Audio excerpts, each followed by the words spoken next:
How to file taxes by mail with the IRS or the Internal Revenue Service. So first you'll need to download or get the right tax form. And for that, most people use Form 1040 or Form 1040 SR, which you can get from the IRS website if you go to irs.gov.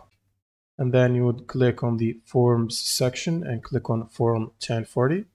And this should bring you to this page right here where you can click on Form 1040 or the 1040 SR if you need them.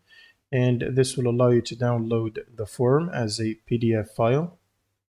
Then you will need to fill out your tax return. So you'll need to enter your income, deductions, credits, refund, payment info.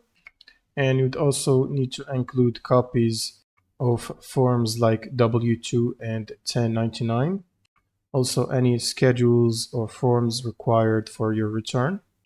Next, you will need to sign and date the return, because a paper return is not valid until or unless it's signed.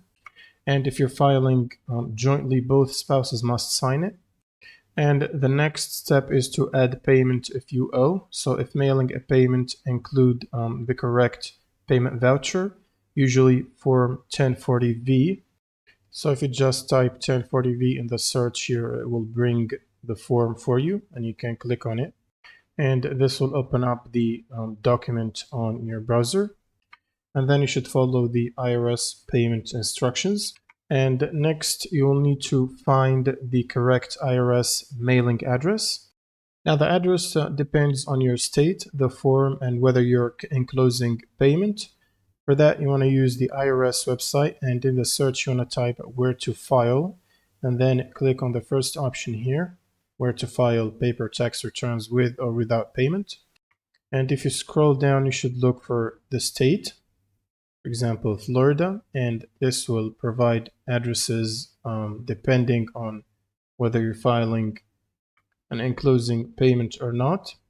And all you need to do is mail it before the deadline. So for 2025 tax year, the IRS lists April 15th, 2026 as the filing and payment deadline. And you can also use tracked mail, so you can send it with USPS tracking, certified mail, or an IRS approved private delivery service, so that you have a proof it was mailed. And that's pretty much it for this video. If you have any questions, leave them in the comments below, and see you on the next one.